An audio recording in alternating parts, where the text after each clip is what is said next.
dari ruangan hati kami semua, dan biarlah kami boleh terfokus untuk menerima apa yang menjadi bagian dari berkat Tuhan bagi kami pagi hari ini.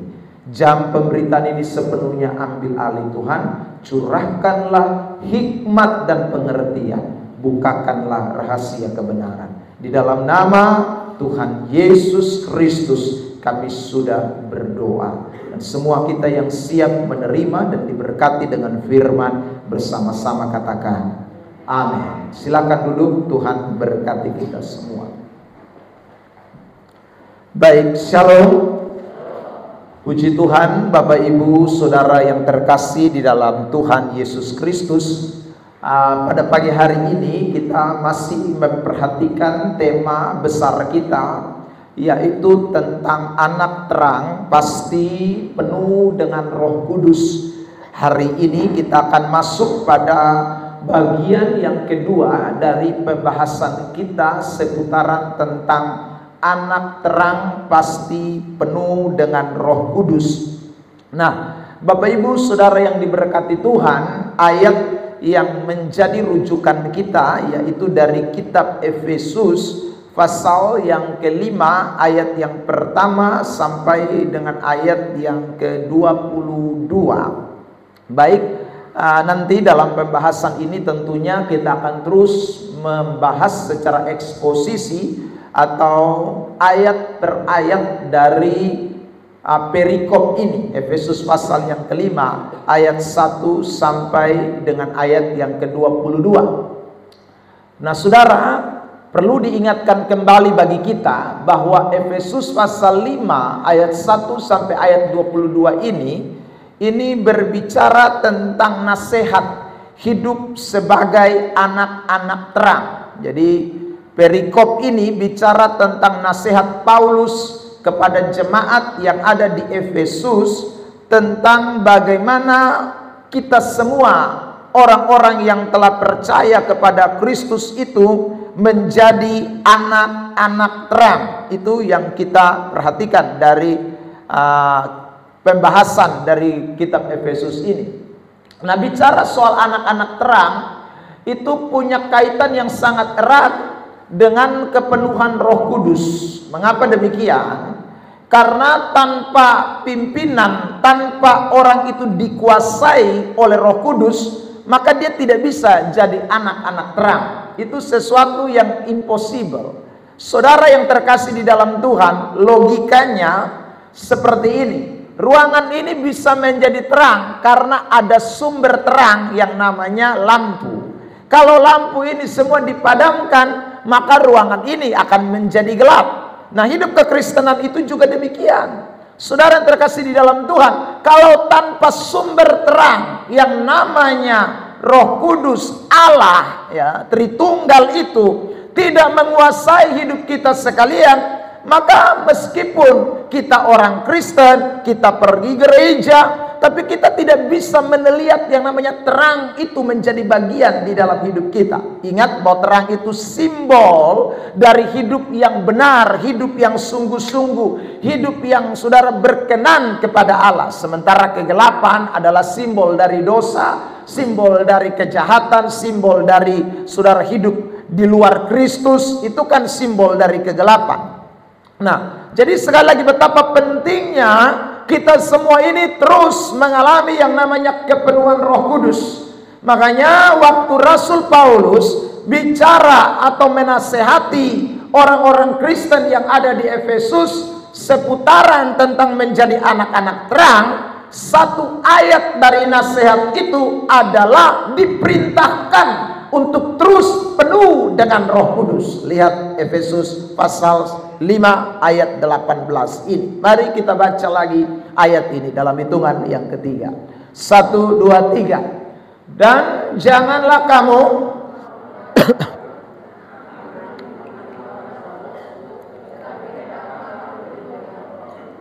hendaklah kamu penuh dengan Roh Kudus. Saya menyampaikan pada kesempatan yang lalu bahwa kata hendaklah yang namanya dalam bahasa Indonesia ada akhiran lah, itu berarti kata perintah. Saudara, perintah untuk apa? Perintah untuk terus penuh dengan Roh Kudus, perintah untuk terus dikuasai oleh Roh Kudus. Bahkan ini dikonfirmasi oleh Alkitab terjemahan asli atau bahasa Yunani, yang dimana kata hendaklah kamu penuh dengan Roh Kudus itu ditulis dalam bentuk imperatif present tense. Artinya sebuah kata perintah yang terus menerus, sebuah kata perintah yang continue, sebuah kata perintah yang harus dilakukan tidak hanya satu kali, tetapi terus berlangsung. Itu namanya imperatif present tense.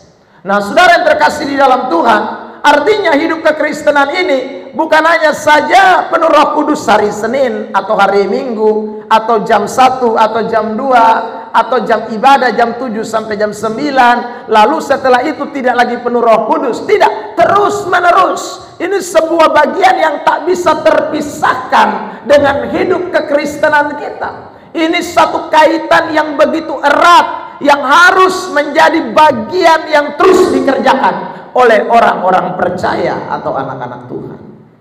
Nah, saudara yang diberkati Tuhan Yesus Kristus, karena itu pada pagi hari ini kita akan terus menyelidiki seputaran tentang bagaimana orang-orang yang disebut penuh Roh Kudus itu, atau orang-orang yang menjadi anak-anak terang karena dipimpin oleh Roh Allah. Itu akan kita telusuri secara mendetail dari Efesus pasal yang kelima ayat 1 sampai ayat yang ke-22. Baik, Bapak Ibu Saudara yang terkasih dalam Tuhan, jadi anak-anak terang adalah orang-orang yang dipimpin Roh Allah, di mana hidupnya akan menjadi penurut-penurut Allah. Itu sesuai dengan ayat 1. Ya saudara, penurut-penurut Allah ayat 1. Lihat Efesus 5 ayat 1. Sebab itu, jadi kalau anak-anak terang yang dipenuhi dengan Roh Kudus setiap hari, dia akan mulai dari kalimat ini. Sebab itu jadilah penurut-penurut Allah seperti anak-anak yang kekasih. Saya sudah membahas pada minggu yang lalu, saya ulangi saja cepat. Makna penurut itu artinya adalah mimetes atau copy paste atau peniru, saudara yang terkasih dalam Tuhan. Artinya orang yang penuh dengan Roh Kudus itu harus meniru apa yang diinginkan oleh Allah, apa yang dikehendaki oleh Allah. Kalau saya sebut cepat diklik supaya kita jangan ketinggalan. Ya, yang pegang ini mesti konsennya lebih kuat. Saudara yang terkasih di dalam Tuhan, kalau belum jangan dulu keluar. Itu kelebihan.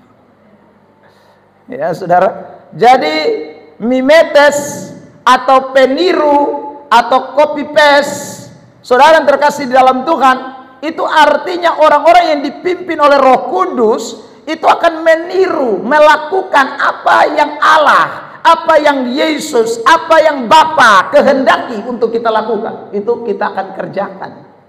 Nah, saudara yang diberkati Tuhan, orang yang penuh Roh Kudus itu salah satunya yang akan ditiru. Minggu lalu kita sudah membahas, yaitu tentang kasih dan kekudusan Allah. Ya, tentang kasih dan kekudusan Allah itu kita sudah membahas pada minggu yang lalu. Ya, jadi saudara yang terkasih dalam Tuhan, pada minggu yang ini kita akan memperhatikan tentu yang akan lebih dalam lagi tentang bagian yang selanjutnya. Nah, ingat kembali apa yang kita bahas pada minggu lalu tentang kasih dan kekudusan Allah. Itu saya bicara dua hal tentang kasih dan kekudusan Allah. Kekudusan, kasih dan kekudusan Allah yang pertama, kita bicara soal bagaimana Allah itu menyerahkan diri dan berani berkorban. Ya. Allah itu menyerahkan diri dan berani berkorban. Saudara yang terkasih di dalam Tuhan, itu bagian pertama yang kita bahas dari kasih Allah itu.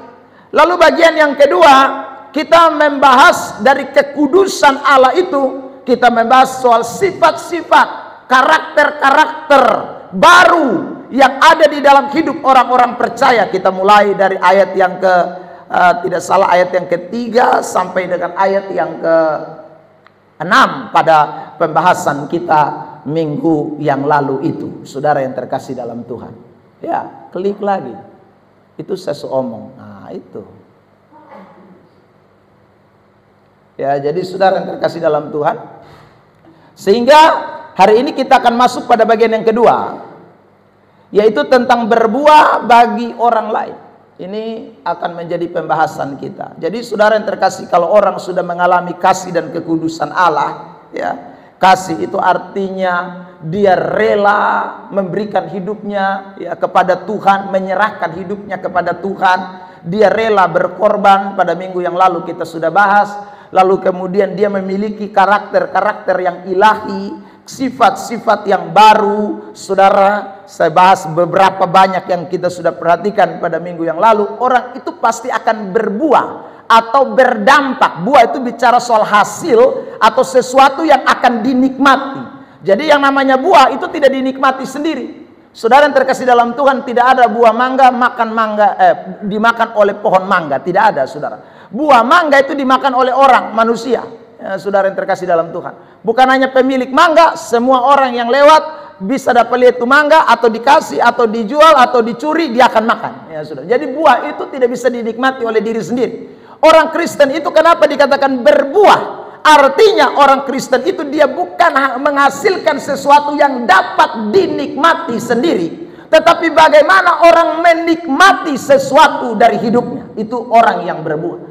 Jadi anak-anak Tuhan yang dipimpin oleh Roh Kudus, orang-orang Kristen yang dipenuhi dengan Roh Kudus, itu bukan hanya sekedar mengalami yang namanya kasih dan kekudusan Allah. Minggu lalu saya sudah katakan bahwa kasih dan kekudusan Allah itu sudah kita alami buat diri kita. Itu pasif di dalam diri kita, saudara yang terkasih. Tapi ketika bicara tentang berbuah bagi orang lain, itu sebuah tindakan aktif yang mana kita menjadi berdampak, yang mana orang lain akan menikmati sesuatu dari hidup kita. Itulah orang-orang yang dipenuhi oleh Roh Kudus.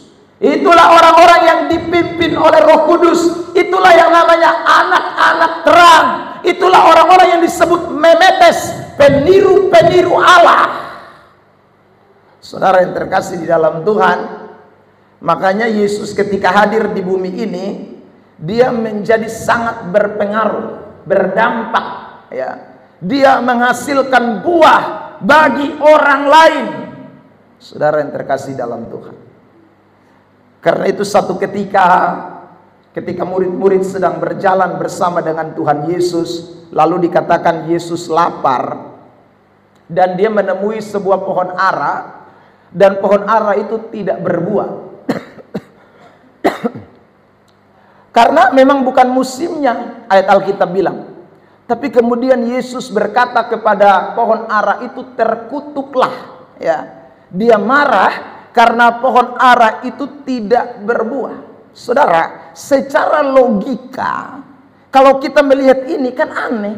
Sudah tahu ini memang bukan musim pohon ara, buah ara.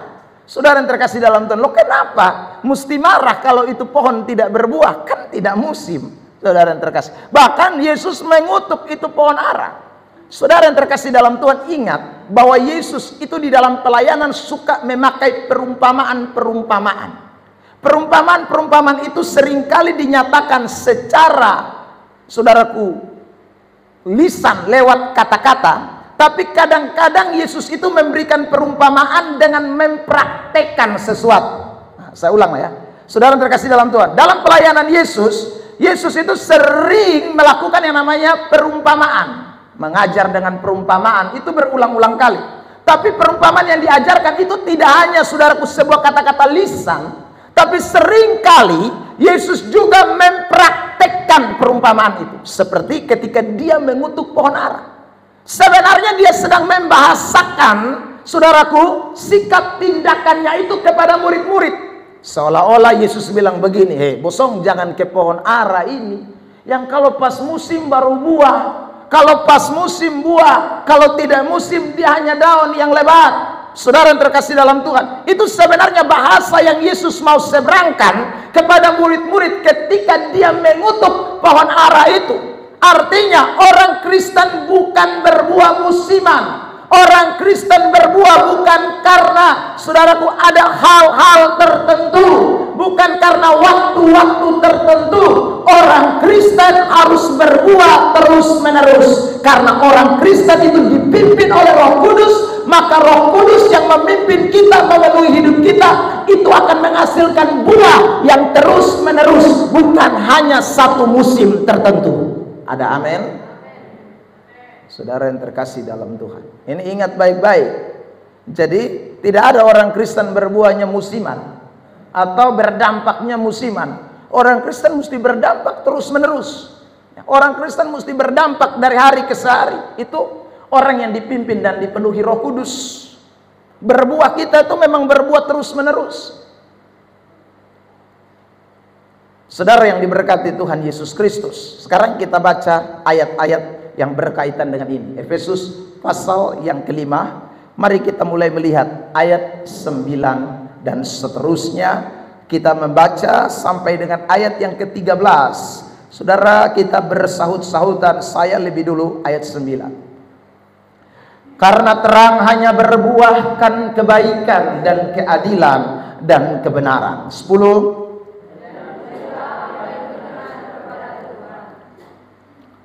Ayat 11, janganlah turut mengambil bagian dalam perbuatan-perbuatan kegelapan yang tidak berbuahkan apa-apa, tetapi sebaliknya telanjangilah perbuatan-perbuatan itu.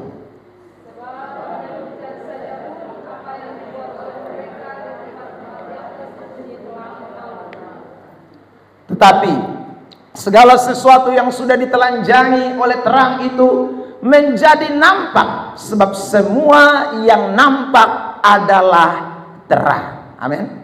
Saudara, dikatakan dua kali soal buah dalam teks ini, lalu ditutup dengan ayat 13 yang mengatakan begini, terang itu menjadi nampak. Nampak itu kelihatan, ya. Nampak itu terlihat. Buah itu juga begitu, tidak mungkin tidak kelihatan buah, ya. Buah itu pasti nampak, sebab semua yang nampak itu adalah terang. Jadi saudara, anak terang itu tidak bisa tersembunyi. Anak terang itu tidak bisa yang namanya buahnya tidak keluar.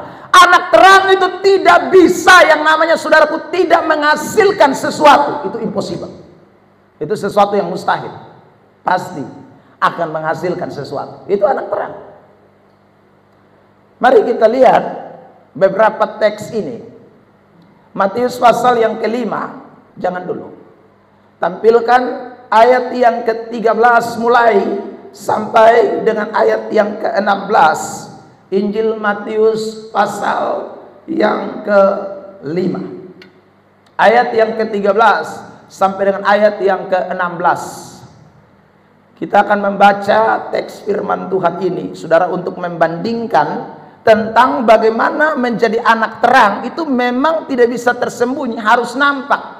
Menjadi anak terang itu memang ada hasil, ada sesuatu yang keluar. Matius 5:13 mulai, Bapak Mama, Saudara, kita bersahutan sampai 16. Kamu adalah garam dunia. Jika garam itu menjadi tawar, dengan apakah ia diasinkan? Tidak ada lagi gunanya selain diinjak orang. Ayat yang ke-14.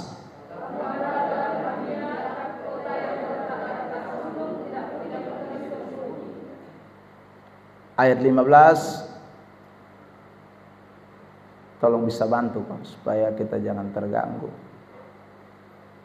Ayat 15. Lagi pula orang tidak menyalakan pelita lalu meletakkannya di bawah gantang, melainkan di atas kaki dian, sehingga menerangi semua orang di dalam rumah itu. Ayat 16 ini penting. Silakan dibacakan ayat 16. 1, 2, 3.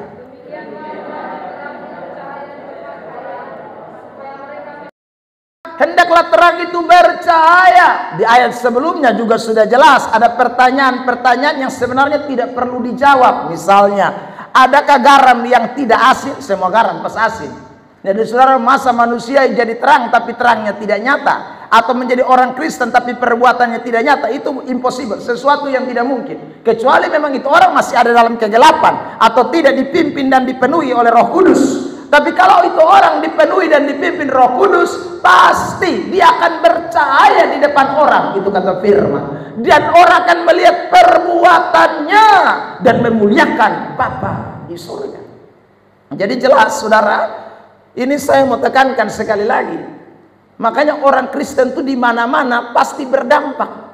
Orang Kristen di mana-mana itu pasti punya pengaruh. Tapi saya ulang, Kristen yang dipenuhi Roh Kudus, Kristen yang anak terang, Kristen yang sungguh-sungguh saudara, betul-betul Kristen sejati, Kristen yang benar-benar menyatakan penurutannya kepada Allah, atau mimetes, itu di mana saja pasti dia akan punya pengaruh bagi banyak orang. Ada amin? Jadi orang Kristen tuh kalau anak terang di kantor dia pengaruh, di kantor saudara, di lingkungan dia punya pengaruh. Saudara terkasih dalam Tuhan, iya, di mana saja dia punya pengaruh itu bagus, pengaruhnya positif, pengaruhnya pasti luar biasa.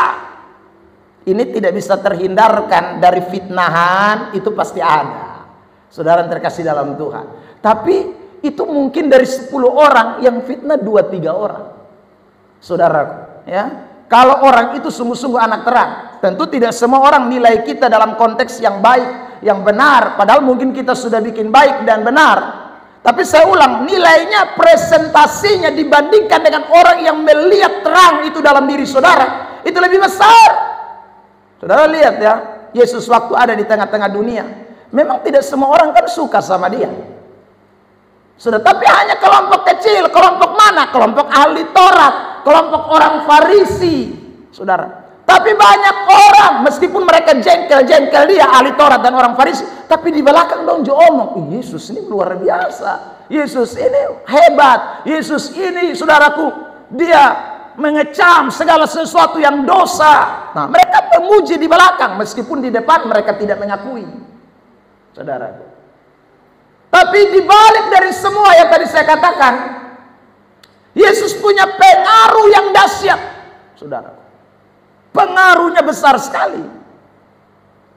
Dan pengaruh itu yang membuat kita sekarang semua jadi orang Kristen. Kalau tidak ada itu pengaruh, Kristen sudah mati lama. Saudara yang terkasih dalam Tuhan. Nah, karena itulah kita semua sebagai penurut-penurut Yesus, sebagai penurut-penurut Allah yang disebut dengan anak-anak terang, kita pun mesti ingat di mana kita berada, kita mesti berdampak. Di mana kita berada, kita mesti berpengaruh. Di mana kita berada, kita mesti menyatakan bahwa kita ini adalah anak-anak terang yang bercahaya di depan orang, supaya semua orang melihat apa? Perbuatan kita yang baik. Itu ayat mengatakan.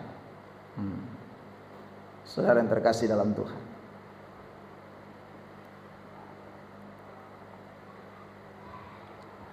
Kemarin saya berdoa persiapan untuk KKR di Alor hari Senin, Selasa, saudara. Lalu selesai kita berdoa, seorang hamba Tuhan datang dan bertanya kepada saya, Pak Pendeta, saya ini tidak setuju dengan ajaran sola gratia yang mengatakan bahwa semua hanya karena kasih karunia Allah. Saya bilang, kok kenapa son setuju? Lalu Bapak Tua bilang, karena semua orang Kristen sekarang karena menganggap semua kasih karunia, mereka buat dosa seenaknya saja. Mereka bikin hal-hal yang jahat, mereka bikin hal-hal yang tidak menyenangkan Tuhan, perbuatan-perbuatan yang tidak baik. Itu yang bikin saya tidak suka dengan ajaran itu, saudara. Saya mau itu kita mesti menekankan tentang perbuatan supaya orang hidup ini betul-betul bertobat, hidup ini tidak anggap remeh kasih karunia Tuhan. Saya jawab sederhana, saudara yang terkasih dalam Tuhan, saya bilang itu sebenarnya orang yang belum merasakan kasih karunia. Sebab orang kalau sudah merasakan kasih karunia, dia pasti berbuat sesuatu yang baik. Tidak ada, tadi saya katakan, saudara yang terkasih dalam Tuhan, ruangan ini gelap, ada sumber lampu, itu impossible. Saudara, kalau ada ini lampu otomatis terang. Itu hidup kekristenan itu juga begitu. Kalau ada Roh Kudus, maka pasti ada perbuatan baik. Kalau dipimpin Tuhan, pasti ada perbuatan baik. Itu pasti, itu bukan kerja kita, semua karena anugerah Tuhan. Dan memang itulah ajaran sola gratia, itulah ajaran kekristenan. Semua yang terjadi dalam hidup kita kan bukan karena usaha kita. Lebih jauh saya katakan kepada orang tua ini, saya bilang, kalau bukan Tuhan biar kita ini pengkhotbah saya bilang, ya kita mau gargantang sudah teriak juga. Kalau Tuhan yang sone kerja buka hati orang, menerangi dia dengan kekuatan kuasanya, maka tidak ada orang yang bisa percaya dan bertobat. Saudara, jadi semua itu kerja Roh Kudus. Semua itu kalau orang itu mau dipimpin oleh Roh Allah, maka terang itu akan menguasai. Waktu terang itu menguasai, perbuatan baik akan jadi. Waktu terang itu menguasai, saudara dengar firman, saudara praktek. Dengar kebenaran, saudara lakukan. Dengar apa yang Tuhan mau, saudara kerjakan. Karena ada, sekali lagi, Roh Tuhan yang bekerja. Tanpa itu tidak mungkin. Karena itu anak-anak terang, sekali lagi, mari kita sungguh-sungguh dipimpin Roh Kudus. Karena kalau ada Roh Kudus pasti ada buah. Nah, kembali ke slide kita. Buah apa saja yang harus kita nyatakan di tengah-tengah dunia ini? Ada 3 dalam konteks yang kita baca, Efesus pasal 5 tadi ayat yang ke-9. Yang pertama disebut adalah buah kebaikan. Lalu yang kedua disebut buah keadilan. Lalu yang ketiga disebut buah kebenaran. Nah, mari kita membahasnya satu persatu, buah-buah tersebut. Saudara yang terkasih di dalam Tuhan, saya mulai dengan yang pertama, dan hari ini kita hanya satu saat. Ya. Kebaikan, atau dalam bahasa Yunani dipakai kata agathos, yang artinya berguna. Itu muncul di dalam perjanjian baru 120 kali, saudara. Jadi di dalam perjanjian baru kata agathos itu kata yang sering digunakan, kebaikan, kebaikan, kebaikan. Nah, kata agathos ini itu adalah suatu tindakan atau perbuatan baik yang dilakukan seseorang kepada orang lain. Itu namanya agathos. Jadi suatu tindakan baik yang kita lakukan untuk orang lain itu namanya agathos. Makanya saudaraku disebut buah kebaikan, karena akan terjadi buat orang lain. Ayat yang menjadi contoh dari 120 ayat adalah Injil Matius pasal 5. Mari kita lihat sekarang ayat 45. Saudara yang terkasih dalam Tuhan, Matius 5 ayat 45 dibacakan bersama-sama jemaat Tuhan. 1, 2, 3.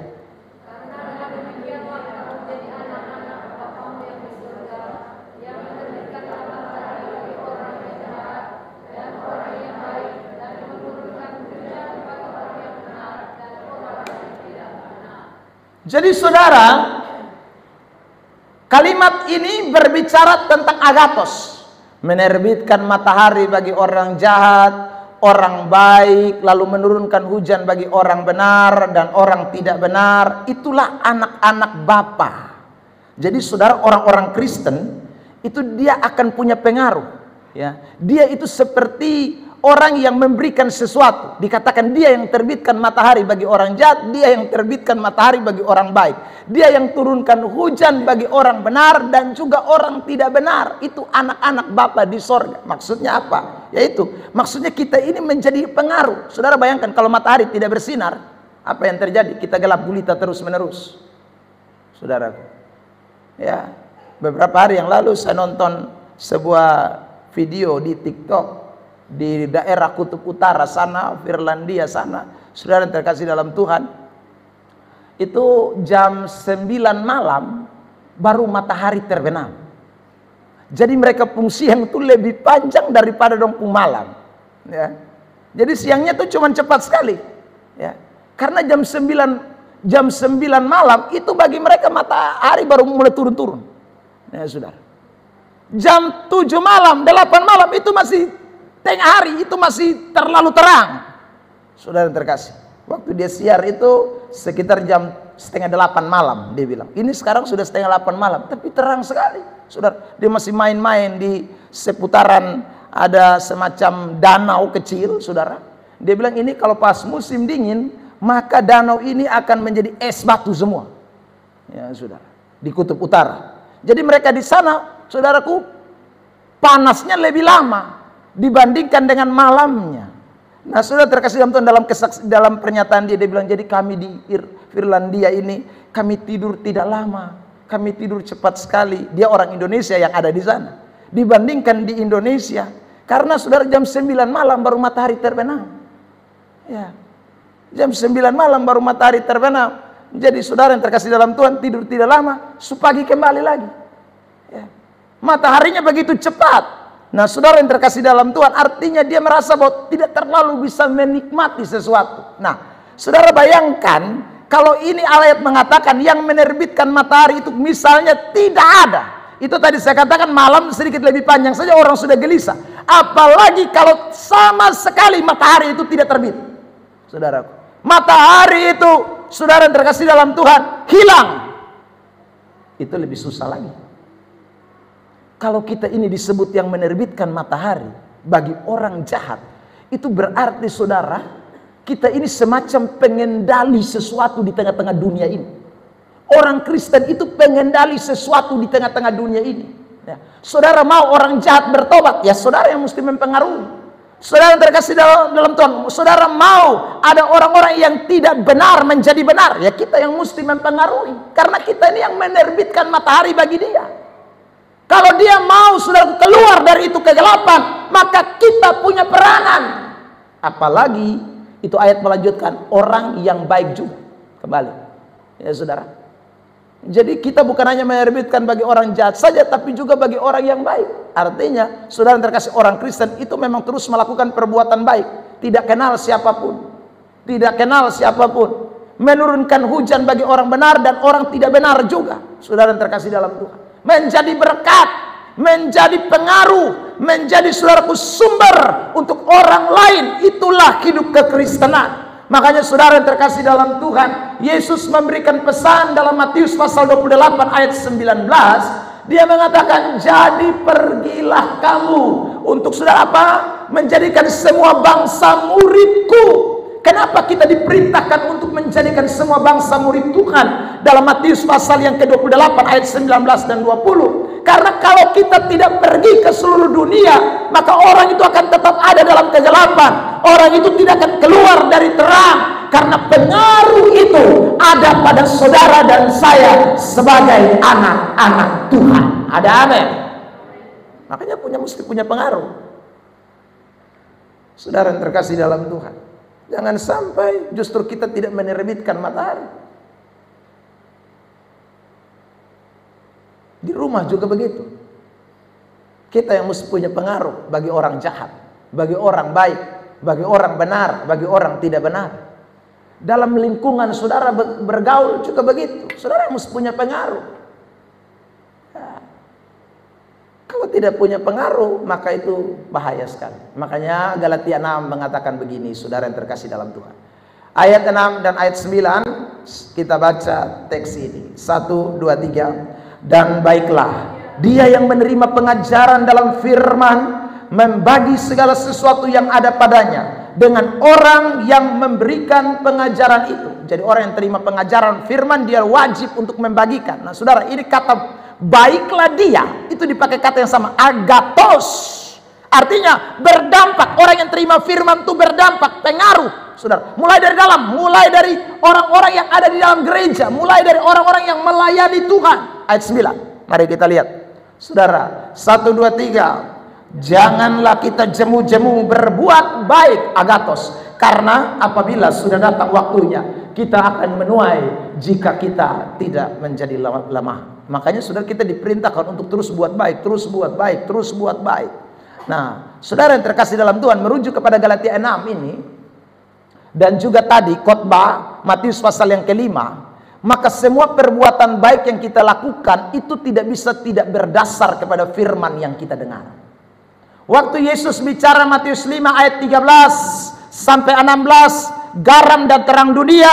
Waktu Yesus bicara tentang saudara Matius 5 ayat 45, kamu harus menerbitkan matahari, turunkan hujan, itu dalam konteks khotbah, ya. Waktu Yesus lagi khotbah di bukit, saudara, waktu dia lagi khotbah, isi khotbahnya adalah mempunyai pengaruh. Isi khotbahnya adalah dia mengajak orang-orang yang mendengar itu supaya melakukan perbuatan baik, mengajak orang-orang itu untuk melakukan tindakan-tindakan yang berkenan supaya menjadi garam dan terang dunia.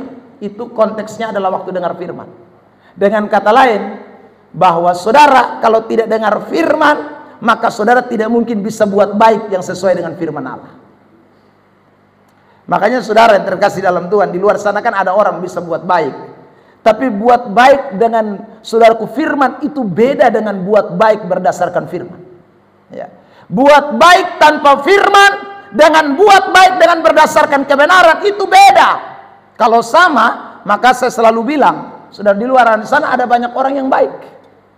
Tapi apakah mereka mendasari perbuatan mereka itu dengan kebenaran? Tidak. Mereka hanya mendasari dengan hati nurani. Kenapa saya tidak membunuh? Ya karena hati nurani saya mengatakan membunuh itu jahat. Bukan firman mengatakan. Kenapa saya tidak mencuri? Karena mencuri itu hati nurani saya mengatakan itu merugikan orang lain. Makanya saya tidak mau merugikan orang lain. Itu hati nurani kita. Saudara yang terkasih dalam Tuhan, orang Kristen tidak bertindak sesuatu, perbuatan baiknya tidak didasari oleh hati nuraninya. Tapi orang Kristen melakukan perbuatan baik berdasarkan firman Tuhan yang dia dengar. Amin. Beri dulu tepuk tangan terbaik buat Tuhan Yesus. Makanya Anda dan saya mesti rajin datang gereja, dengar firman. Saudara yang terkasih dalam Tuhan, supaya bikin sesuatu yang baik itu berdasarkan kebenaran, bukan berdasarkan hati nurani atau berdasarkan saudara kebanyakan orang bikin, jadi kita juga bikin. Bukan, kita melakukan itu dengan dasar firman, dengan dasar kebenaran. Itu menjadi penting, saudara. Nah, hari ini kita akan bahas itu dalam Matius pasal yang kelima. Lihat sekarang ayat 21-22. Ini bukti-bukti perbuatan baik yang sesuai dengan firman Allah. Ya, Matius 5 ayat 21-22 lebih dulu, lalu kemudian nanti ayat yang ke-23-24 kita akan membacanya. Saudara yang terkasih dalam Tuhan, perhatikan baik-baik. Saya dan saudara mulai membaca. 1, 2, 3. Kamu telah mendengar yang difirmankan kepada nenek moyang kita, jangan, siapa yang membunuh harus dihukum. Tetapi aku berkata kepadamu, setiap orang yang marah terhadap saudaranya harus dihukum. Siapa yang berkata kepada saudaranya kafir harus dihadapkan ke mahkamah agama. Dan siapa yang berkata jahil harus diserahkan ke dalam neraka yang menyala-nyala. 23 dan 24. 1, 2, 3. Sebab itu jika engkau mempersembahkan persembahan di atas mezbah dan engkau teringat akan sesuatu yang ada di dalam hati saudaramu terhadap engkau, tinggalkanlah persembahanmu di depan mezbah itu dan pergilah berdamai dahulu dengan saudaramu, lalu kembali untuk mempersembahkan persembahanmu itu.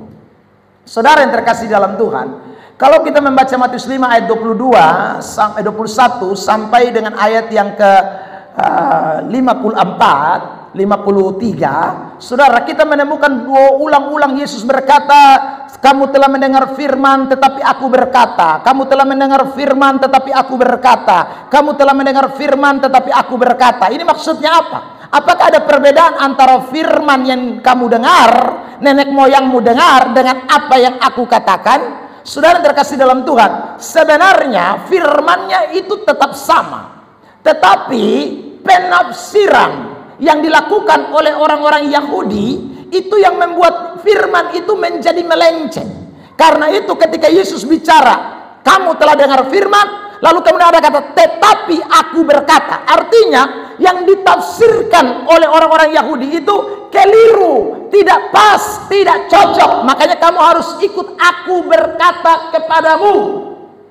Saudara yang terkasih dalam Tuhan, contoh Matius 5 ayat 21 tadi 22. Orang-orang Taurat, ahli Taurat, orang Farisi, mereka punya tahu bahwa kalau membunuh itu baru namanya dosa. Ya. Angkat pisau tikam orang, saudara terkasih dalam Tuhan, atau angkat parang potong orang sampai itu orang mati, itu baru dosa. Jadi kalau belum sampai ke tahap itu bukan dosa. Tetapi Yesus menafsirkan beda. Saudara, Yesus menekankan sebuah kebenaran yang lebih menekan.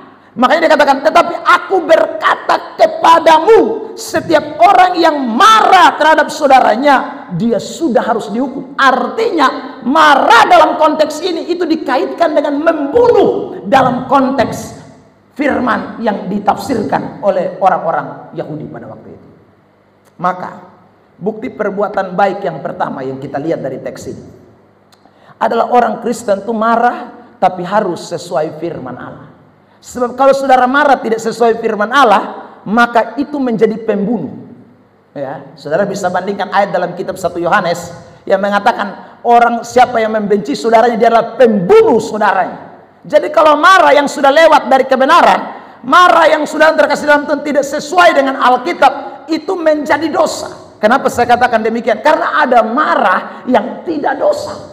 Ada marah yang sesuai dengan kebenaran Tuhan. Saudara yang terkasih dalam Tuhan, Yesus pernah marah, Paulus pernah marah. Kalau Paulus yang marah kita masih bisa bilang ini manusia, jadi pasti dosa. Tapi kalau Yesus yang marah, apa Yesus bikin dosa? Yesus tidak pernah buat dosa. Tapi Yesus pernah marah, bahkan bukan hanya marah. Saudaraku, dia menghardik, ya, dia usir, dia saudara yang terkasih di dalam Tuhan melakukan tindakan-tindakan yang begitu keras, pukul orang, marahnya Yesus. Tapi itu tidak dikatakan dosa. Kenapa? Karena dia marah sesuai dengan firman. Bahkan kita sudah pernah bahas dalam sebuah khotbah yang saya sampaikan di gereja ini. Ya saudara, marah tapi tidak berbuat dosa. Saudara yang terkasih dalam Tuhan. Jadi ingatlah baik-baik. Ada marah yang memang tidak mendatangkan dosa. Tapi ada marah yang tidak sesuai firman Allah. Dan itu mendatangkan dosa. Marah seperti ini, itu membuat kita kehilangan yang namanya esensi sebagai anak-anak terang. Marah yang seperti ini yang mendatangkan dosa yang tidak sesuai dengan firman Allah, itu adalah marah yang membuat kita menjadi orang-orang yang tidak punya pengaruh atau berdampak bagi orang lain. Itu marah, hati-hati. Saudara yang terkasih dalam Tuhan. Ya. Marah yang tidak sesuai firman, kalau marah itu dalam konteks sekali lagi sampai ingin membunuh. Kasus yang kita temukan di dalam Alkitab adalah kitab Kejadian pasal 4. Waktu Kain dan Habel mempersembahkan korban. Lalu kemudian saudara, persembahan Kain ditolak, persembahan Habel diterima. Saudara, begitu persembahan Habel diterima dan Kain tahu persembahan Habel diterima, persembahannya dia ditolak oleh Tuhan, maka saudara yang terkasih dalam Tuhan, dia mulai marah. Karena marah, lalu saudara marah itu menimbulkan perencanaan untuk membunuh adik kandungnya yang bernama Habel. Saudara yang terkasih dalam Tuhan. Dan jelas Alkitab mengatakan bahwa dia akhirnya membunuh adiknya Habel. Ini marah yang tidak sesuai firman. Marah sampai menghilangkan nyawa orang. Marah sampai saudaraku melakukan sebuah tindakan kriminal. Marah sampai melakukan tindakan yang betul-betul menghabisi nyawa orang lain. Itu adalah tindakan yang tidak berkenan di hadapan Allah. Makanya tadi Yesus kaitkan membunuh dengan marah. Saudara yang terkasih dalam Tuhan, kisah lain Yusuf. Waktu dia pun saudara-saudara mulai jengkel dengan dia, mulai marah dengan dia, apa yang mereka lakukan? Mereka buang dia ke dalam sumur. Saudara yang terkasih, padahal rencana awal rencana bunuh, tapi pikir kali bagi, nanti karmana lagi. Ya saudara, akhirnya buang dalam sumur. Saudara, mereka rencana tuh mau habisi Yusuf itu. Dong pun jengkel nih ngeri. Itu karena diawali dengan sekali kemarahan. Jadi kemarahan itu akan membuat orang sampai melakukan tindakan membunuh, itu pasti tidak sesuai firman. Daud berulang-ulang kali, saudaraku, Saul mengejar dia untuk membunuh dia. Saudara yang terkasih, kenapa? Karena marah. Ya. Karena marah. Jadi ada marah yang mendatangkan orang sampai melakukan tindakan-tindakan kriminal. Itu tentu sesuatu yang tidak berkenan di hadapan Allah. Saudara yang terkasih dalam Tuhan, itu masuk perbuatan yang tidak menyenangkan Tuhan. Kasus pembunuhan berencana yang dilakukan oleh pendeta Sapa almarhum meninggal di daerah Sikumana oil apa sana tuh, naik ke atas itu, ya. itu kan diawali dengan marah. Marah kepada itu wanita, lalu kemudian akhirnya dia bunuh. Saudara, bunuh habis dia kasih masuk di dalam ember. Habis itu dia suruh dia pun jemaat antar pimana, lalu mau kubur di dalam sepiteng kan. Saudara, lalu kemudian akhirnya kasus itu terbongkar. Ya. Saudara, diawali dari apa? Marah. Pembunuhan yang terjadi di Nekmese, Amarasi, saudara yang terkasih dalam Tuhan, itu kan dimulai dari marah. Jadi semua tindakan marah yang akhirnya mengakibatkan pembunuhan, itu sesuatu yang tidak menyenangkan. Menghabisi nyawa orang, itu sesuatu yang tidak menyenangkan. Jadi marah boleh, tapi jangan marah lalu menginginkan nyawa. Bahkan Alkitab berkata dengan jelas, boleh pukul anak, tapi tidak boleh menginginkan nyawanya. Ya. Ada yang pukul tapi bilang, lu mati sudah, lu mati sudah. Ini tuh kamu menginginkan dia mati, itu marah salah. Lu hidup percuma, injak batang leher. Sudah, itu marah salah. Marah boleh, pukul bahkan boleh, tapi tidak boleh sampai menginginkan itu anak mati. Nah kalau begini orang dunia lihat, orang dunia ketawa kita. Kenapa? Karena kita tahu firman, kita tahu kebenaran, tapi tindakan kita di luar kebenaran. Saudara, marah terhadap dosa tuh, marah itu mesti ada, jangan sampai tidak marah. Saya selalu bilang, kalau orang bikin salah lalu kita tidak marah, itu agak koslet. Ya, itu koslet itu. Jadi saudara, orang Kristen yang benar lihat sesuatu yang tidak benar pasti mesti marah. Tapi marah boleh, tidak boleh menginginkan nyawanya, tidak boleh. Saudara, karena kita ini bukan pembunuh. Ya, saudara yang terkasih dalam Tuhan. Ada yang suka bilang itu, saya dengar itu saudara. Ya, lebih baik kau tidak lahir di dunia ini daripada kau lahir. Ya, itu namanya menginginkan kematiannya. Lupi mati di mana kok? Nah, itu tidak boleh. Itu kata-kata yang sekali lagi menginginkan kematian. Itu namanya pembunuhan. Jadi marah boleh, tapi tidak boleh sampai kepada yang namanya pembunuhan. Pukul boleh, saudara, tapi tidak boleh pukul sampai itu orang mati setengah. Saudara, apalagi pukul di tempat-tempat yang memang mematikan. Itu bahaya sekali. Ada tuh orang tua yang kalau didik anak dia pukul di ulu hati. Pak, hai, lu otak kurang beres. Saudara, itu salah. Saudara yang terkasih dalam Tuhan, tidak boleh. Ya, jadi ayat Alkitab tidak ajar begitu. Saudara, pukul sangsak apa sansak itu boleh. Atau lu hajar tembok yang masalah, ini orang hidup, lu taruh di ulu hati. Saudara, itu salah, itu bertentangan dengan Alkitab. Marah model begini, ini marah salah. Saudara, apalagi kalau orang dunia lihat kita, waduh, kesaksian kita hilang. Kesaksian kita hilang. Kata-kata kita yang inginkan kematian orang. Saudara, ya, tindakan kita yang menginginkan nyawa orang itu membuat kesaksian kita hilang. Saudara, kita mau khotbah hebat apapun itu sudah membuat luntur. Karena kita sudah mulai melakukan sebuah tindakan yang bertentangan dengan kebenaran. Saudara, jadi ingat, marah boleh, saya ingin tekankan ini, tapi jangan sampai nyawa orang saudara inginkan. Lanjut. Selain membunuh, lalu saudara, ada orang yang marah sampai mengatakan kafir. Terjemahan bahasa Indonesia sehari-hari lebih gampang dimengerti. Maksudnya memaki. Marah sampai maki yang tidak jelas-jelas. Itu tuh marah yang tidak alkitabiat.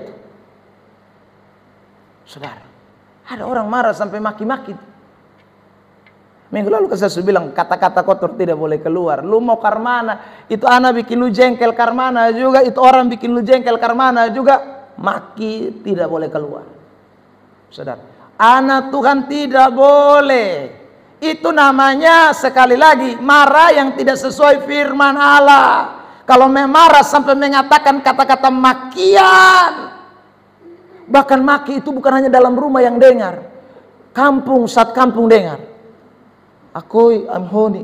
Itu bahaya. Baru lu saudara keluar gitu, ku kan bangkit. Orang lain itu kan mamaki begini, ku kan bangkit.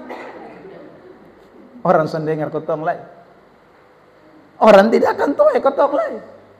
Karena perbuatan baik kita mulai kabur. Kita mau saudaraku rohani model kayak apapun, orang tidak akan mau ikut kita. Karena ada kata maki-makian.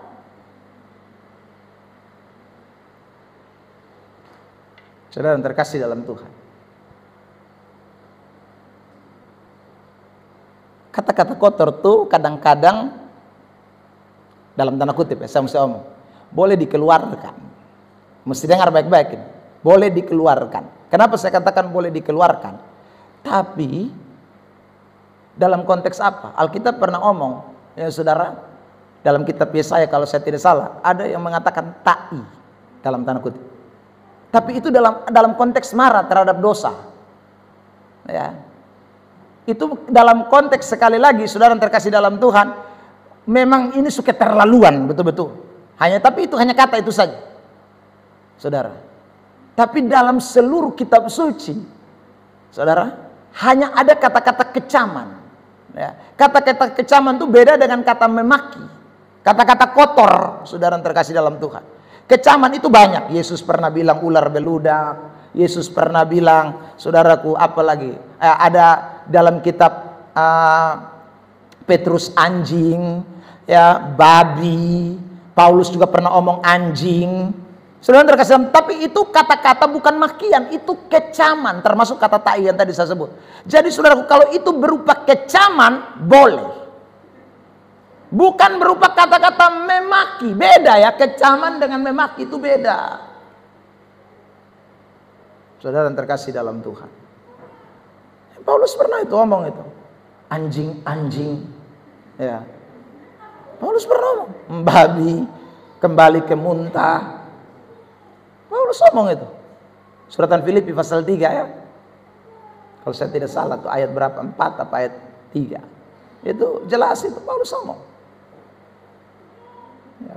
Anjing-anjing itu disebut penyunat-penyunat palsu. Itu ada. Tapi dalam konteks mengecam. Mengecam pengajaran-pengajaran palsu. Mengecam orang-orang yang mengatasnamakan Kristus. Itu tidak boleh. Saudara. Jadi kalau seperti itu diizinkan mengecam. Tapi kalau hanya ini anak tidak cuci piring, kata itu keluar. Ini anak terlambat bangun, kata itu keluar. Aduh, itu jangan. Itu namanya memaki. Saudara. Jadi dalam kata kecaman boleh, silakan. Makanya saya dalam khotbah kan saya sering juga pakai itu kata-kata. Ya. Jangan kayak anjing yang sudah bertobat lalu kembali. Kan beta biasa omong begitu. Saudara. Jadi dalam konteks mengecam, oke, memaki silakan. Marah sambil bukan memaki ya, mengecam, mengeluarkan kata-kata yang tidak pantas. Tapi kalau tidak ada hujan, angin, ya, hanya masalah-masalah sepotong, lalu maki kiri kanan yang tidak jelas, semua hal dikeluarkan. Aduh, itu berat sekali. Itu marah yang sudah tidak terkendalikan. Lanjut, selain tidak boleh mengatakan kafir, tidak boleh mengatakan jahil atau menghina. Ya. Kata jahil itu dalam terjemahan lain dikatakan menghina, itu tidak boleh. Saudara, orang kan begitu. Kalau sudah marah itu kadang-kadang kata-kata hinaan mulai keluar. Dong miskin ini minta ampun, madosa tahu diri. Itu bahaya.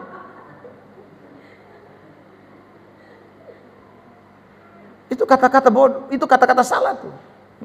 Itu menghina orang. Persoalannya kalau kita mulai telusur ya, nah kau bandingkan dengan dia, kau kayanya seberapa? Kan gitu. Saudara, kau menghina orang miskin. Ya. Nah, persoalannya dibandingkan kamu dengan dia, bedanya di apa? Kekayaan yang kamu jadikan ukuran. Saudara, ya. Kadang-kadang saudaraku yang dikasih oleh Tuhan, kadang-kadang karena emosi kita mengeluarkan kata-kata yang memang tidak terkontrol. Ya saudara. Saya pernah itu ketemu, ada orang menghina orang lain, padahal minta maaf, saya lihat di muka juga tabrak tembok. Tapi dia bilang, jelek mau mati, hitam merege. Beta dalam hati, kau juga hitam, kau muka juga jelek. Standar apa yang kau pakai untuk mengatakan dia jelek? Ya saudara terkasih, kadang-kadang kita ini tidak kontrol, kita pikir kita sudah cantik mau mati. Dalam hatiku, itu hanya suamimu yang mengatakan kau cantik. Orang lain, sorry deh, ya tahu saudara. Tapi kau begitu pedenya, saudara, sampai menghina orang lain. Karena saking emosi marahnya. Gara-gara pinjam uang tidak kasih kembali kan? Itu kasusnya begitu. Kau tuh pitagi baru di muka, suka ini, suka itu. Ya sudah. Mulai taruh. Ngeri. Ya sudah. Itu marah yang gila dia pun nama. Ya, makanya terjemahan lain mengatakan jangan mengatakan gila. Artinya saudaraku, wah, kita sebenarnya gila sendiri, tapi kita omongin orang lain gila. Itu tidak sesuai dengan Tuhan mau. Makanya ayat ini Alkitab ini bilang, jangan mengatakan jahil, jangan mengatakan kafir, saudara. Tidak boleh. Itu orang Kristen tidak boleh. Marah boleh. Saya ulang lagi, marah boleh. Orang tidak bayar utang habis tidak bayar, siapa son marah? Marah. Ya. Tapi ingat baik-baik, saudara marah tidak boleh sampai maki. Marah boleh, tapi tidak boleh sampai menghina. Tidak boleh. Karena kalau saudara lakukan itu, dosa. Dan itu jadi batu sandungan. Pasti. Saudara yang terkasih. Jadi ingat itu. Lalu yang terakhir. Marah itu tapi harus berdamai. Amin. Ya, jangan tidak mau berdamai. Saya kan selalu bilang ada yang suka omong sampai 7 turunan kita bakal lihat. Lu kayak jago-jago 7 turunan. Saya selalu ngomong, ingat 1 turunan itu usiamu hanya 70 sampai 80 tahun. Itu satu turunan. Ya. Saudara, kecuali lu umur 300 tahun, itu baru 3 turunan. Lu jauh mati 7 turunan. Awe, setengah turunan lu sugo. Ya, saudara, jadi jangan. Marah boleh, tapi ingat berdamai. Ayat tadi kita sudah baca semua, jadi saya tidak ulang, saya langsung saja. Jadi harus berdamai dengan orang. Saudara, jangan, karena itu bahaya sekali. Orang Kristen, kita tidak boleh jadi anak-anak Tuhan begitu. Kalau tidak, kita ibadat percuma, kita persembahkan korban percuma, semua percuma kalau kita tidak berdamai dengan orang lain. Tidak bisa. Ya. Marah boleh, tapi ya ingat, ada waktu di mana kita mesti berhenti marah. Alkitab berkata dengan jelas, marah tidak boleh sampai matahari terbenam. Ya, maksudnya tidak boleh sampai meninggalkan sebuah kebencian, karena itu akan berbahaya sekali, berdampak bagi hidup kekristenan kita. Itu hal yang kita tidak boleh lupakan. Yang kedua, bukti yang kita harus perhatikan, bagaimana kita berbuat baik. Saya ulang, tadi kita bicara soal marah. Yesus sekarang masuk ke dalam poin berikutnya, ayat 27 sampai dengan ayat yang ke-30. Mari kita baca ayat 27, 28 lebih dulu. 1, 2, 3. Kamu telah mendengar firman, jangan berzinah. Tetapi aku berkata kepadamu, setiap orang yang memandang perempuan serta menginginkannya sudah berzinah dengan dia di dalam hatinya. 29, 30. Maka jika matamu yang kanan menyesatkan engkau, cungkillah dan buanglah itu. Karena lebih baik bagimu jika satu dari anggota tubuhmu binasa, daripada tubuhmu dengan utuh dicampakkan ke dalam neraka. Dan jika tanganmu yang kanan menyesatkan engkau, penggalah dan buanglah itu. Karena lebih baik bagimu jika satu dari anggota tubuhmu binasa, daripada tubuhmu dengan utuh masuk neraka. Saudara, hal yang kedua yang Yesus soroti dalam soal perbuatan, tadi dia bicara soal marah. Lalu yang kedua, dia bicara soal hidup dalam perzinahan. Ya saudara, ini yang kita baca tadi, mulai ayat 28, 27 7, 28 sampai dengan 30, konteksnya adalah tentang berzina. Saudara yang terkasih di dalam Tuhan. Nah, mari kita lihat apa yang Alkitab katakan tentang hidup dalam perzinahan. Saudara, yang pertama, kita menemukan tadi ayat di dalam Matius pasal 5 ayat 27 tadi, saya ucapkan ulang, janganlah berzina. Tentu kalimat yang namanya berzina itu mempunyai makna melakukan persetubuhan bukan dengan suami atau istrinya. Ya. Entah itu selingkuh, entah itu istri sampingan dan lain sebagainya, saudara, atau suami simpanan, atau pria idaman lain, atau wanita idaman lain, itu namanya sudah masuk dalam konteks perzinahan. Semua yang melakukan persetubuhan dengan semua orang yang bukan suami atau istrinya, itu namanya perzinahan. Tapi saudara lihat, Yesus ketika bicara soal perzinahan bukan hanya dalam hal itu. Yang kedua, mari kita lihat, dia bicara soal mata balalas, alias mata ember, alias mata keranjang. Itu perzinahan. Saudara yang terkasih dalam Tuhan, ya, seorang anak Tuhan bilang sama saya begini, saya pun dosa satu yang tidak bisa ini. Padahal saya sudah berdoa, Tuhan, kalau saya pergi gereja jangan ada. Padahal bapak tua ini saya lihat gigi ompong, rambut putih semua, sungguh saudara. Tapi dia omong begini, saya selalu berdoa Pak Pendeta. Doanya apa? Nah, saya kalau pergi ibadat persekutuan, pergi gereja, saya selalu doa begini, Tuhan tolong supaya jangan ada ibu-ibu cantik yang datang ibadat. Lu doa apa ini? Karena dia bilang, Bapak, kalau saya lihat ibu-ibu cantik di gereja, saya pun mata tidak bisa tenang. Ini yang namanya mata balalas, mata ember, mata keranjang. Hai, doa begini, ini doa gila. Doanya harusnya begini, Tuhan, kuduskan mata saya. Tuhan, tolong kuasai saya, mata saya, supaya mata saya ini tidak menginginkan sesuatu yang saya lihat. Itu doa saudara, bukan doa saudara, Tuhan jangan izinkan ibu-ibu cantik. Berarti semua ibu-ibu cantik tinggal di rumah, yang ada di gereja hanya ibu-ibu jelek saja. Itu kerinduanmu.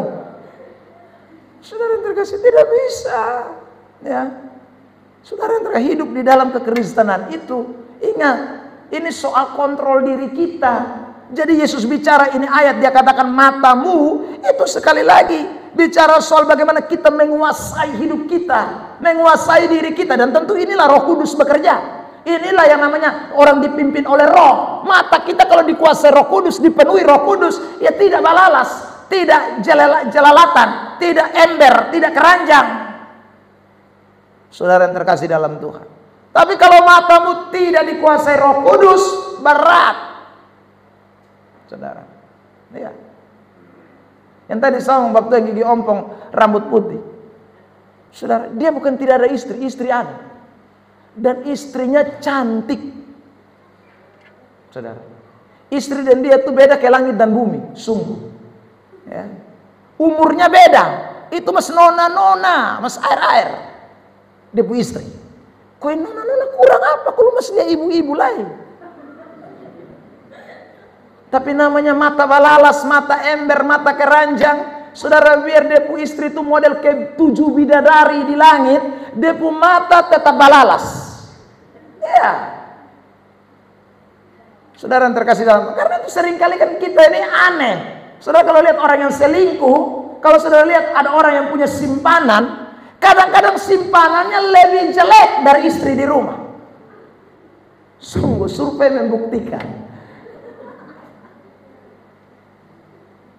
Jadi kalau orang sering bilang begini, ketong heran, padahal dia bini cantik, kenapa dia ambil satu? Mata balalas itu tidak lihat cantik jelek, semua dia fafak buang. Ya Allah.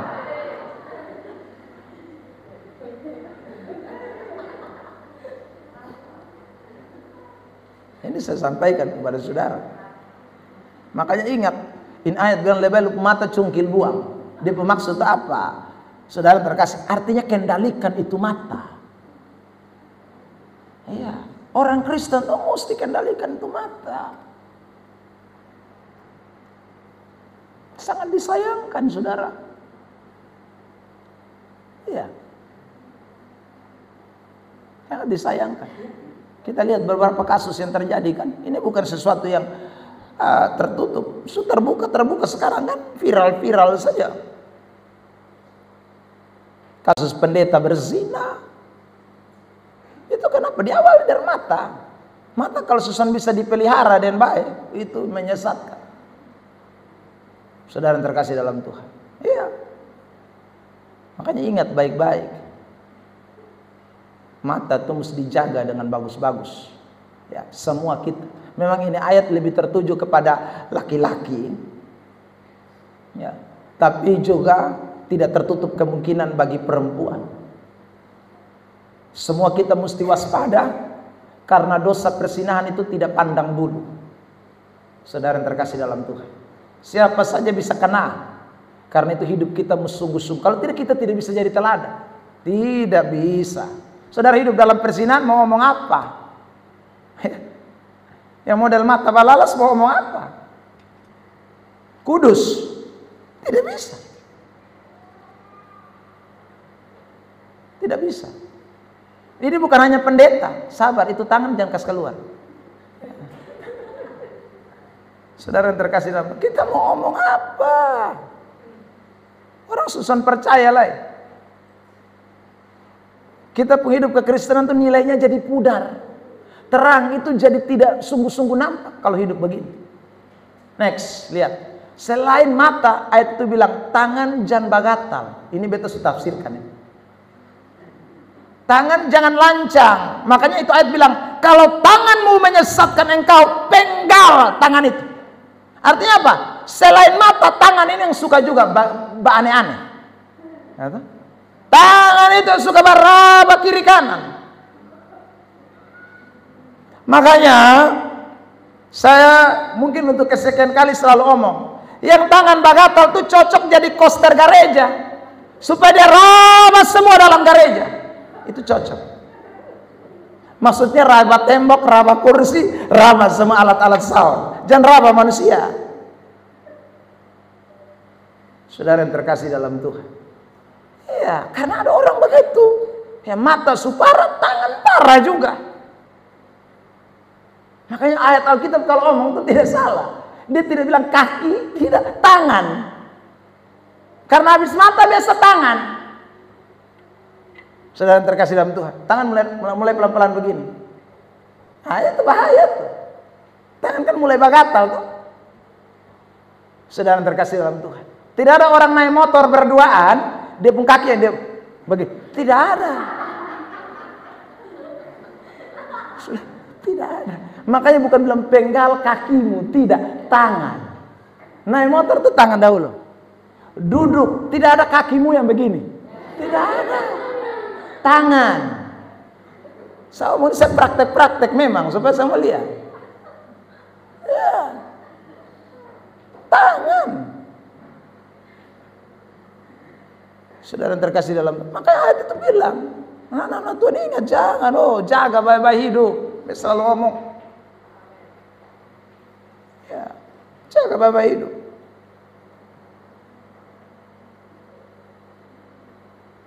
Hidup jangan dalam perzinahan.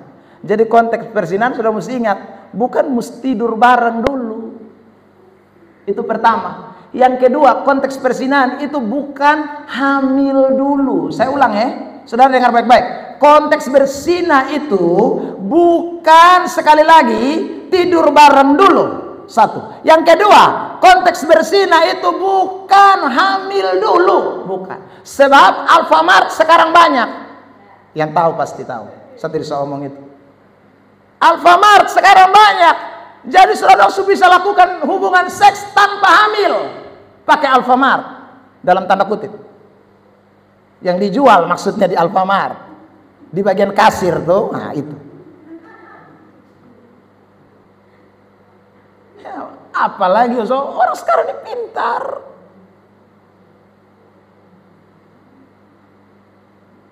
Ya, kalau dulu kan susah, jadi orang bisa hamil sembarang. Ya, tapi sekarang itu barang orang jual bebas. Tidak usah di apotek lagi, di Alfamart sudah dapat. Jadi orang, makanya saudara, kita mesti buka kita pemikiran. Konteks perzinahan itu bukan, saya ulang lagi, bukan waktu orang itu sudah satu kamar, satu tempat tidur, itu jauh, itu ending terakhir. Kedua, ingat, bukan waktu dia sebunting, karena ada yang sudah melakukan persetubuhan tapi tidak bunting-bunting. Saudara yang terkasih dalam Tuhan, saya ulang, saya tekankan ini, mata mulai, tangan mulai, itu sudah perzinahan. Itu dalam konteks Alkitab, ya, itu hidup dalam perzinahan itu. Karena itu anak-anak Tuhan, nah kalau kita sebegini, siapa mau dengar ketong? Siapa mau ikut ketong? Siapa yang mau tertarik dengan saudaraku pelayanan kita? Siapa yang mau, saudaraku? Lihat orang-orangnya begini. Jangan kotong pergi gereja di situ kotong sama dendong. Kotong bergaul dendong, kau nanti sama dendong. Orang ju cut-cut. Saudara yang terkasih dalam Tuhan. Iya. Makanya perbuatan baik ini Yesus tekankan. Waktu Yesus khotbah di bukit, dia omong, ingat, kamu dengar firman, jangan berzina, tapi aku mengatakan kepadamu, siapa yang menginginkan sesuatu, melihat dan menginginkan, orang itu berzina. Melihat itu bicara soal mata, menginginkan, kalau saudara perhatikan terjemahan lain, itu dikatakan begini, saudaraku, urat sarafnya bergerak, itu berzina. Saudara yang terkasih dalam Tuhan. Ya, makanya di ayat yang tadi kita baca 23-24 jelas dia bilang matamu cungkil. Bukan ayat 23-24, ayat berapa tadi tuh? Saya lupa deh. 29-30. Mata mesti dicungkil, tangan mesti dipenggal supaya itu orang selamat. Maksudnya kuasai cepat, bertobat cepat. Itu mata mesti bertobat, itu tangan mesti bertobat, saudara, supaya kamu jangan binasa dalam api neraka. Itu firman Tuhan. Saudara yang terkasih, ini jelas Alkitab katakan. Selanjutnya 31, 32, mari kita lihat kasus berikutnya yang Yesus bahas.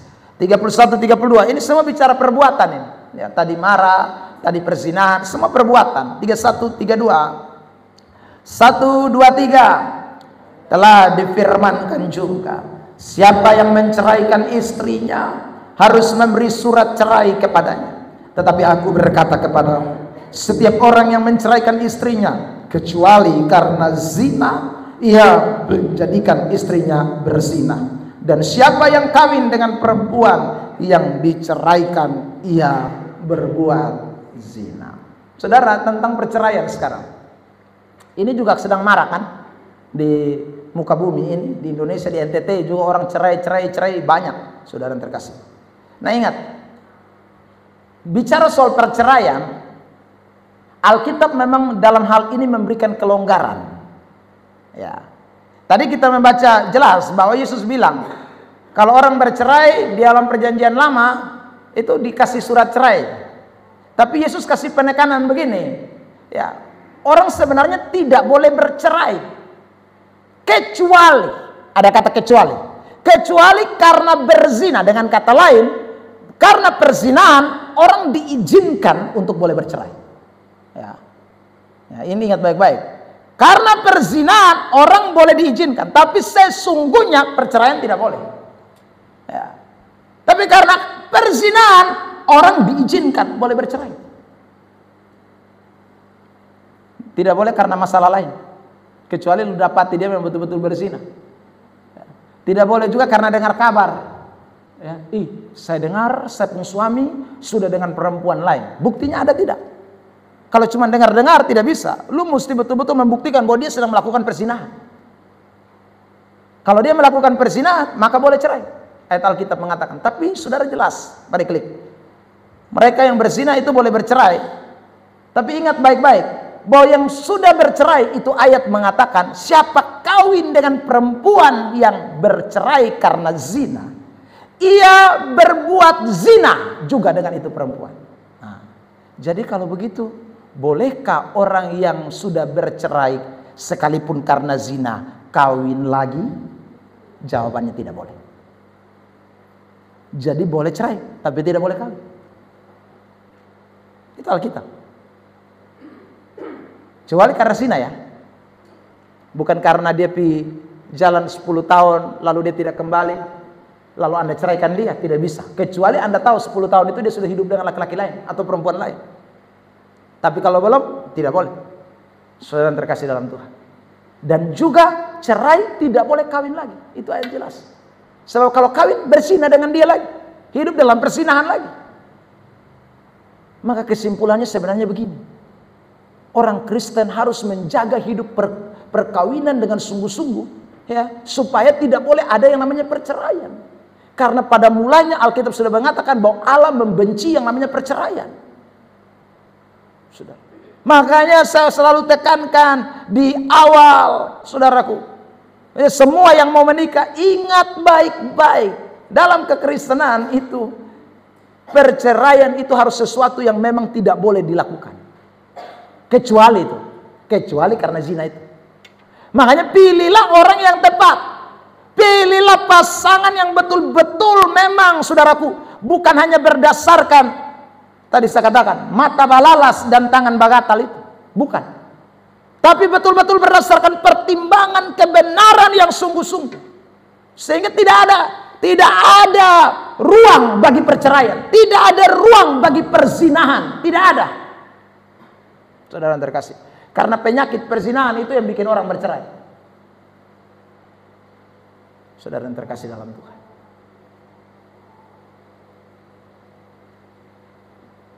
Terakhir, setelah perceraian, mari kita lihat ayat 33 sampai dengan ayat 37.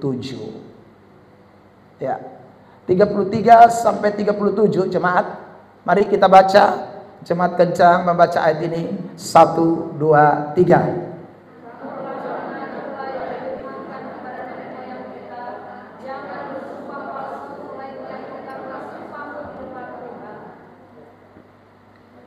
Silakan 1, 2, 3.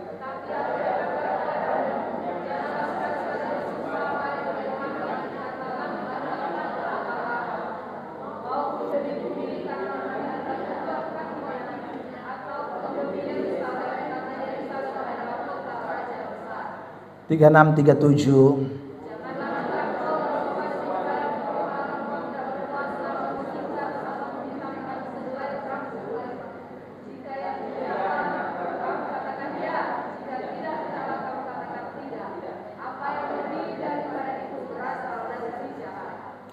Saudara perhatikan dalam teks ini kita bicara soal sumpah. Ya, sumpah ini juga penting.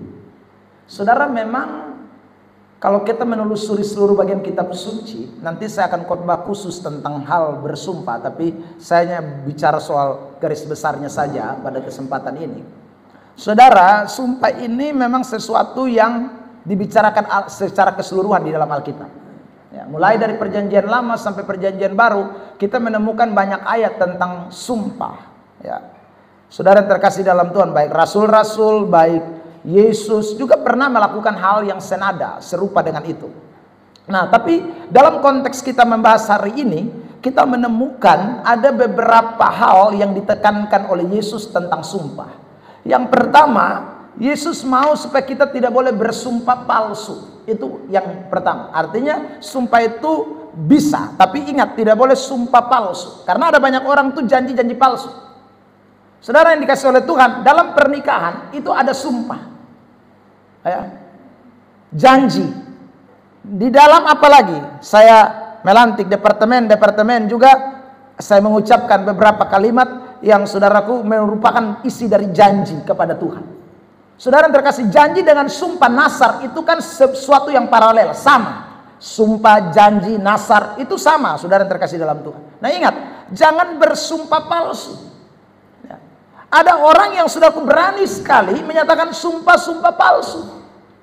Lalu saya kasih contoh dalam soal pernikahan. Padahal dia sendiri mengucapkan sumpah di hadapan Tuhan, janji di hadapan Tuhan. Tapi sebenarnya waktu dia mengucapkan janji itu, dia mengucapkan janji yang palsu. Kenapa saya sebut janji palsu? Yang namanya palsu itu sesuatu yang sudah dirancangkan, sesuatu yang memang sudah diinginkan, dibuat. Saudara, itu bahaya. Jadi bilang beta mengaku begini, mabepung hati sonde di luar. Ada begitu. Ya. Ada orang menikah tapi saudaraku dia, aku bersaksi di hadapan Tuhan dan di hadapan jemaat bahwa tidak ada wanita yang lain selain dia, tapi dia pun otak bilang, no, bukan ini, di sana. Nah, itu sumpah palsu. Dia lagi mengatakan begitu. Tidak ada pria yang lain selain pria yang tangan kanannya aku pegang ini. Saudara terkasih dalam Tuhan.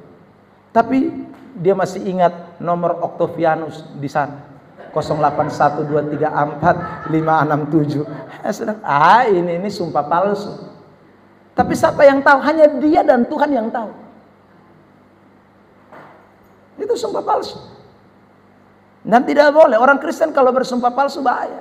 Dan itu kan seringkali terbukti. Coba saudara lihat. Dalam survei-survei orang yang bercerai lalu ditanya, kenapa lu cerai dengan dia? Itu hari nikah tuh hanya dong paksa beta. Sebenarnya bisa mau dengan dia, hanya dong paksa-paksa sudah bernikah dengan dia. Berarti waktu dia sumpah di gereja itu apa? Palsu dong. Karena sebenarnya dia tidak mau. Dia sumpah palsu. Nanti coba saudara tanya orang yang bercerai, ada kalau kan dia bilang begitu. Ya saudara. Beta sebenarnya sudah mau nikah dengan dia, tapi mau bilang apa lagi? Kok dia hamil nah? Sekarang aduh beta tahu dia kedok, beta cerai buang dia. Saudara terkasih dalam Tuhan, berarti itu sumpahmu sumpah palsu. Karena sejak awal kamu sudah merancangkan bahwa memang kamu tidak suka. Kamu tidak mau, ini hanya paksaan. Ini karena situasi, ini karena momen. Sumpah palsu. Dan itu Tuhan tidak mau. Ingat baik-baik itu. Selain sumpah palsu, next. Ada sumpah yang diucapkan secara sembarangan. Pokoknya suka-suka dia. Ya saudara. Sedikit-sedikit dia bilang, kita udah bersumpah. Sedikit-sedikit kita bersumpah. Sumpah secara sembarangan itu namanya. Saudara. Sumpah itu tidak boleh diucapkan secara sembarangan. Makanya ada ayat yang mengatakan ya, katakan ya.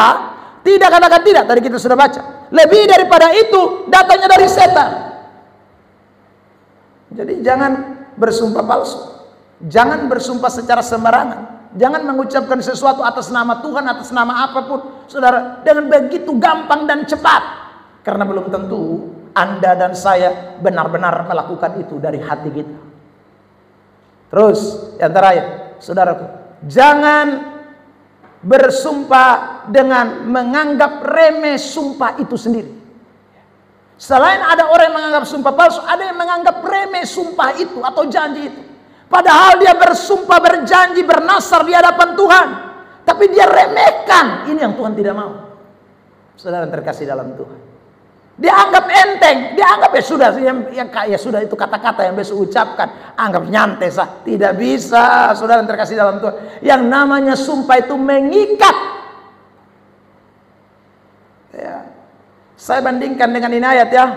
Matius 23 ayat 16 mulai. Tampilkan dulu di isi worship. Matius 23 ayat 16.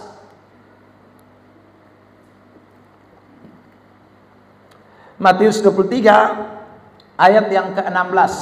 Oke, tampilkan.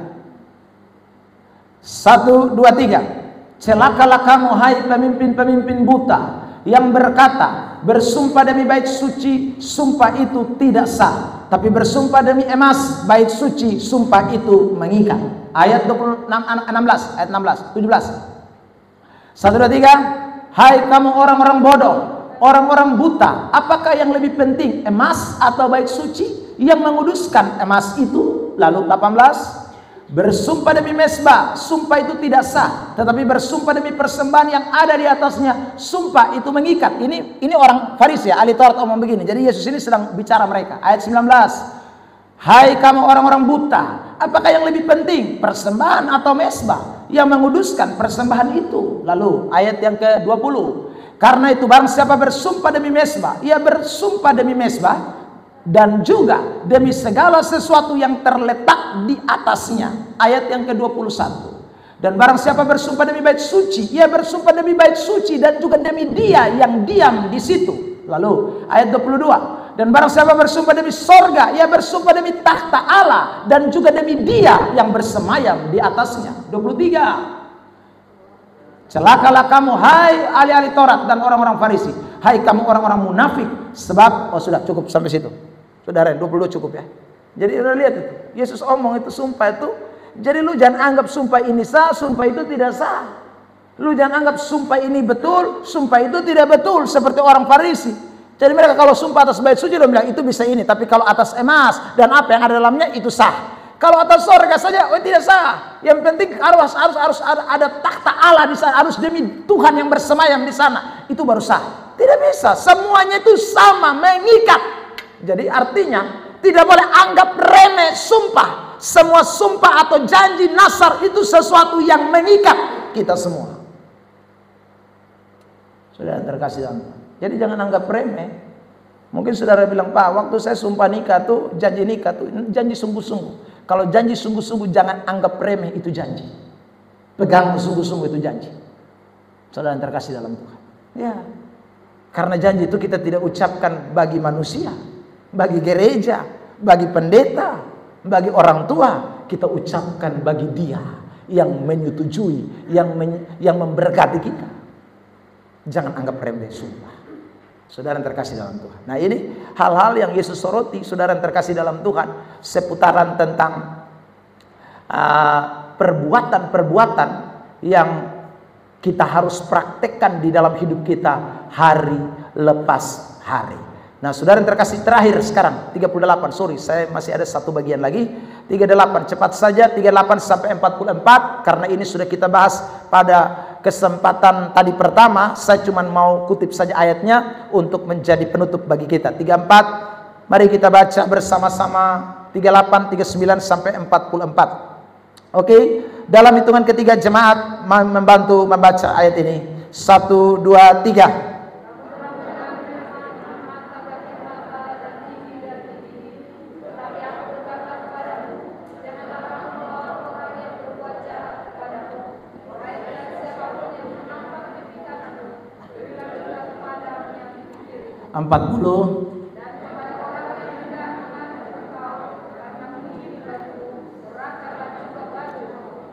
Ayat 41, 42.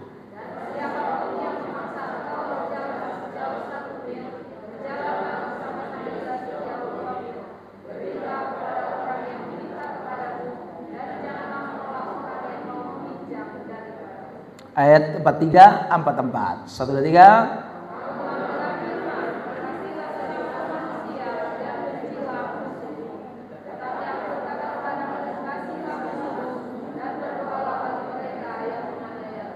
Saudara, ini bicara soal sikap kita terhadap orang-orang yang memusuhi kita, ya. Orang-orang yang tidak senang dengan kita, orang-orang yang jengkel dengan kita, orang-orang yang, saudaraku, apalagi memfitnah kita, yang mengata-katakan kotor. Tadi saya sudah sebut itu, saudara. Itu sikap kita bagaimana? Dikatakan jangan membalas jika tidak membahayakan nyawa. Maksudnya begini, saudara yang terkasih dalam Tuhan. Ya, kalau dia cuma maki-maki kan kita tidak kurang apa-apa. Jadi biar sah. Dia hina-hina kita, ya sudah, tidak apa-apa. Kok itu tidak membahayakan kita, saudara yang terkasih dalam Tuhan, ya. Jadi tidak usah balas. Nah, pertanyaannya, kalau membahayakan bagaimana Pak Pendeta? Kalau dia datang bawa pisau dan mau tikam saudara, jangan sorong, aku berikanlah diriku, tikam saja. Tidak bisa. Saudara yang terkasih, kita paling tidak menghindar atau kemudian saudara melakukan tindakan, karena itu membahayakan nyawa. Alkitab mengatakan dalam Injil Matius pasal 22, kasihilah dirimu sendiri. Jadi kita mesti mengasihi kita pun diri. Kalau kau hina saya tidak masalah, kalau kau maki saya tidak masalah. Bahkan tampar pun, saudaraku, itu dikatakan tampar pipi kiri, saudara. Itu maksudnya begini, orang kan, saudara, kalau dia pakai tangan kanan, maka dia tampar pipi kiri, itu pasti dia pakai tangan bagian sini. Itu maksudnya penghinaan, ya. Bicara soal penghinaan, bukan tampar sungguh-sungguh. Kalau tampar sungguh-sungguh jangan sorong, mesti menghindar, ya. Jangan suruh pakai ayat ini, tampar pipi kiri, serahkan pipi kanan. Jadi orang begitu tampar, saudara, mari sebelah lain, itu bodoh dia pun nama. Jangan, ya saudara, menghindar. ya, karena sekali lagi kita masih bisa lakukan itu. Kalau tidak tangkis, ya itu, saudara yang terkasih dalam Tuhan. Ya, kalau tidak membahayakan, cuman menghina, sakit sedikit, tidak masalah. Itu kita tidak usah balas. Lalu yang kedua, tidak membalas tidak berarti tidak boleh menghindar. Tadi saya sudah bilang. Lalu yang ketiga, sabar. Itu penting, ya. Sabar. Lalu yang terakhir, lakukanlah hal-hal yang lebih bernilai dari yang dia lakukan terhadap kita. Ya, saudara. Jadi kalau dia bikin yang tidak baik, lakukan yang baik. Makanya tadi itu ayat mengatakan, kalau ada yang suruh kamu jalan 1 mil, jalan 2 mil. Kalau ada yang minta bajumu, kasih jubahmu. Maksudnya apa? Lakukan sesuatu yang lebih baik dari apa yang dia lakukan kepada kita. Kalau dia lakukan yang tidak baik, jangan balas lakukan yang tidak baik. Lakukan hal-hal yang bernilai bagi dia. Itulah yang Tuhan kehendaki bagi kita anak-anak Tuhan. Saudara yang terkasih dalam Tuhan, kiranya Tuhan Yesus memberkati kita dengan firman-Nya. Kita akan bahas minggu depan bagian yang kedua tentang keadilan. Oke? Pemain musik maju ke depan dan kita mau bersyukur buat firman Tuhan yang kita dengarkan.